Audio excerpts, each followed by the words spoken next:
One of my earliest memories is of trying to wake up one of my relatives and not being able to. And I was just a little kid, so I didn't really understand why. But as I got older, I realized we had drug addiction in my family, including later cocaine addiction. I've been thinking about it a lot lately, partly because it's now exactly 100 years since drugs were first banned in the United States and Britain, and we then imposed that on the rest of the world. It's a century since we made this really fateful decision to take addicts and punish them and make them suffer because we believed that would deter them, it would give them an incentive to stop. And a few years ago, I was looking at some of the addicts in my life who I love and trying to figure out if there was some way to help them. And I realized there were loads of incredibly basic questions I just didn't know the answer to. Like, what really causes addiction? Why do we carry on with this approach that doesn't seem to be working? And is there a better way out there that we could try instead? So I read loads of stuff about it, and I couldn't really find the answers I was looking for. So I thought, okay, I'll go and sit with different people around the world who lived this and studied this and talk to them and see if I can learn from them. And I didn't realize I would end up going over 30,000 miles at the start, but I ended up going and meeting loads of different people, from a transgender crack dealer in Brownsville, Brooklyn, to a scientist who spends a lot of time feeding hallucinogens to mongooses to see if they like them. It turns out they do, but only in very specific circumstances. To the only country that's ever decriminalized all drugs, from cannabis to crack, Portugal. And the thing I realized that really blew my mind is almost everything we think we know about addiction is wrong. And if we start to absorb the new evidence about addiction, I think we're going to have to change a lot more than our drug policies.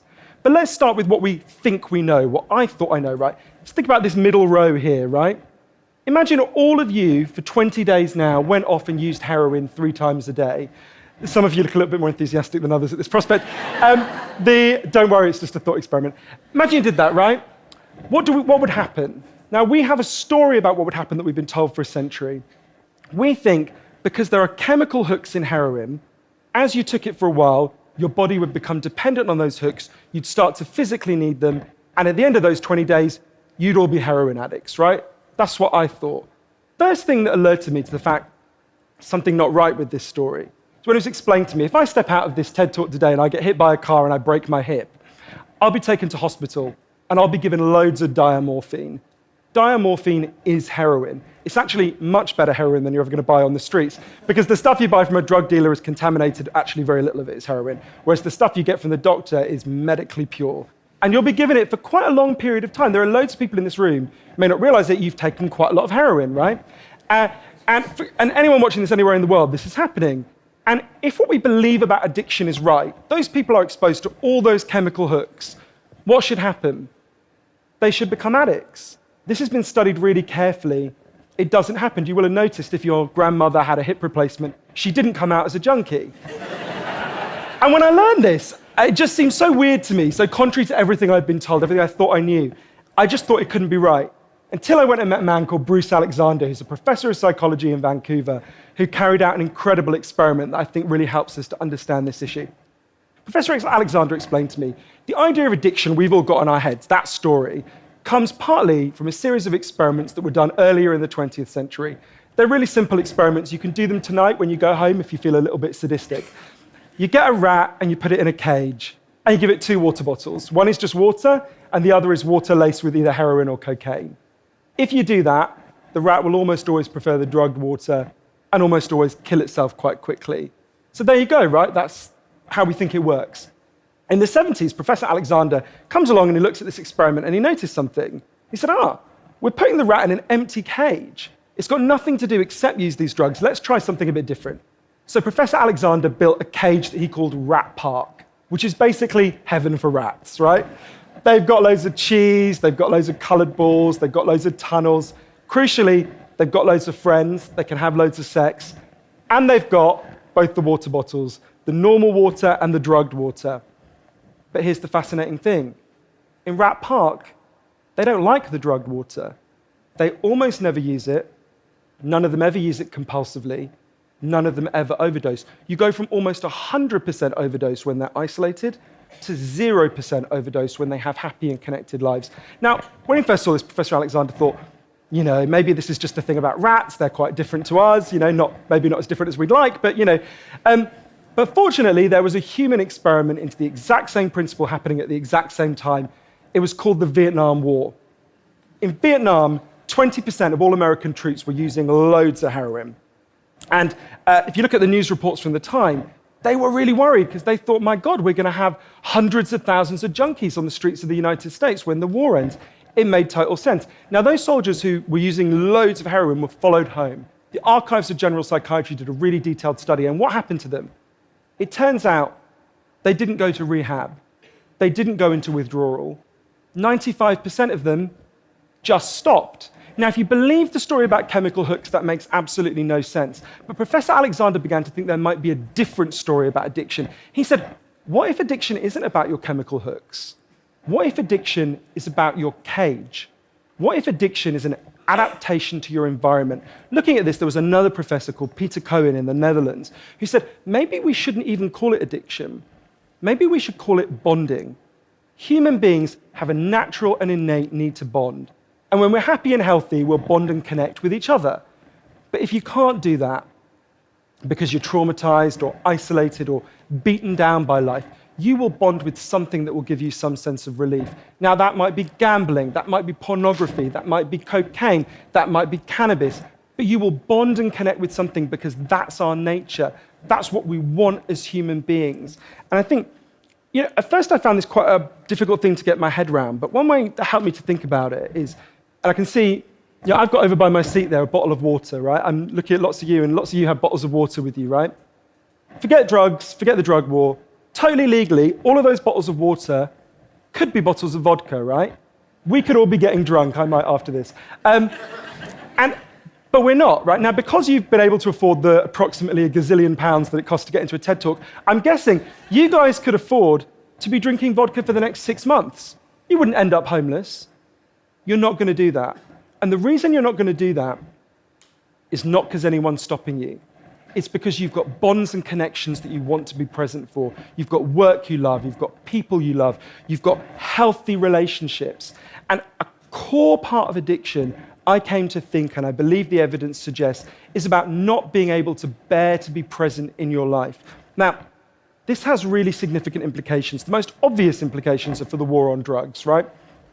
In Arizona, I went out with a group of women who were made to wear T-shirts saying I was a drug addict and go out on chain gangs and dig graves while members of the public could jeer at them. And when those women get out of prison, they're going to have criminal records that mean they'll never work in the legal economy again. Now, that's a very extreme example, obviously, in the case of the chain gang, but actually almost everywhere in the world we treat addicts to some degree like that. We punish them, we shame them, we give them criminal records, we put barriers between them reconnecting. There was a doctor in Canada, Dr. Gabor Mate, an amazing man, who said to me, if you wanted to design a system that would make addiction worse, you would design that system. Now, there's a place that decided to do the exact opposite, and I went there to see how it worked. In the year 2000, Portugal had one of the worst drug problems in Europe. 1% of the population was addicted to heroin, which is kind of mind-blowing. And every year, they tried the American way more and more. They punished people and stigmatized them and shamed them more. And every year, the problem got worse. And one day, the Prime Minister and the leader of the opposition got together and basically said, look, we can't go on with a country where we're having ever more people becoming heroin addicts. Let's set up a panel of scientists and doctors to figure out what would genuinely solve the problem. And they set up a panel led by an amazing man called Dr. Joao Gulao to look at all this new evidence. And they came back and they said, decriminalize all drugs, from cannabis to crack. But, and this is the crucial next step, take all the money we used to spend on cutting addicts off, on disconnecting them, and spend it instead on reconnecting them with the society. And essentially, that's not really what we think of. What they did wasn't really what we think of as drug treatment in the United States and Britain. So they do residential rehab, they do psychological therapy that does have some value. But the biggest thing they did was the complete opposite of what we do. A massive program of job creation for addicts and microloans for addicts to set up small businesses. So say you used to be a mechanic. When you're ready, they go to a garage and they'll say, if you employ this guy for a year, we'll pay half his wages. The goal was to make sure that every addict in Portugal had something to get out of bed for in the morning. And when I went and met the addicts in Portugal, it's fascinating. What they said is, as they rediscovered purpose, they rediscovered bonds and relationships with the wider society. It'll be 15 years this year since that experiment began, and the results are in. injecting drug use is down in Portugal, according to the British Journal of Criminology, by 50%, 50%. Overdose is massively down. HIV is massively down among addicts. Addiction in every study is significantly down. One of the ways you know it's worked so well is that almost nobody in Portugal wants to go back to the old system.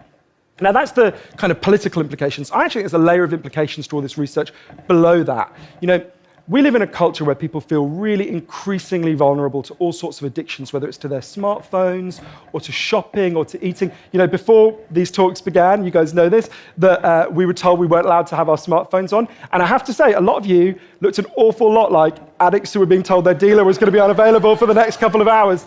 And yeah, a lot of us feel like that. And it might sound weird to say, oh, you know, I've been talking about how disconnection is a major driver of addiction. It might be weird to say it's growing because you think, well, we're the most connected society there's ever been, surely.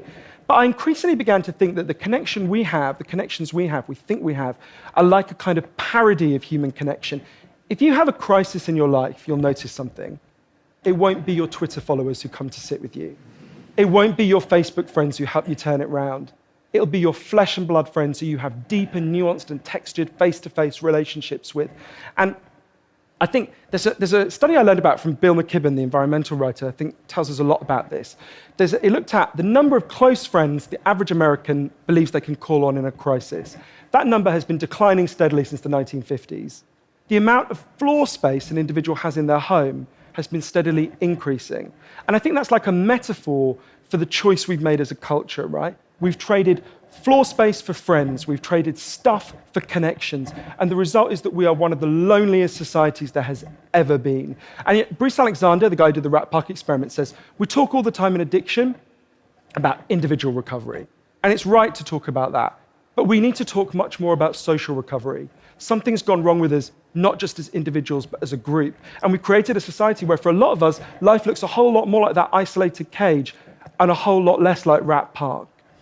But if I'm honest, this isn't why I went into it, right? I didn't go in to discover the political stuff, the social stuff. I wanted to know how to help the people I love. And when I came back from this long journey and I'd learned all this, I looked at the addicts in my life, and if you're really candid, it's hard loving an addict, and there's going to be lots of people who know in this room you're angry a lot of the time. And I think one of the reasons why this debate is so charged is because it runs through the heart of each of us, right? Everyone has a bit of them that looks at an addict and thinks, I wish someone would just stop you. And the kind of script we're told for how to deal with the addicts in our life is typified by, I think, by the reality show Intervention. If you guys haven't seen it, I think everything in our lives is typified by reality TV, but that's another TED Talk. If you've never seen the show Intervention, it's a pretty simple premise. You get an addict, all the people in their life, gather them together, and say, if you don't shape up, confront them with what they're doing, and they say, if you don't shape up, we're going to cut you off, right? So what they do is they take the connection to the addict and they threaten it. They make it contingent on the addict behaving the way they want. And I began to see why that approach doesn't work. And I began to think that almost that's like the importing of the logic of the drug war into our private lives. So I was thinking, well, how can I be Portuguese, right? And what I try to do now, and I can't tell you I do it consistently, and I can't tell you it's easy, is to say to the addicts in my life that I want to deepen the connection with them, to say to them, I love you whether you're using or you're not. I love you whatever state you're in, and if you need me, I'll come and sit with you because I love you and I don't want you to be alone or to feel alone. And I think the core of that message, you're not alone, we love you, has to be at every level of how we respond to addicts, socially, politically, and individually. For 100 years now, we've been singing war songs about addicts. I think all along we should have been singing love songs to them, because the opposite of addiction is not sobriety. The opposite of addiction is connection. Thank you.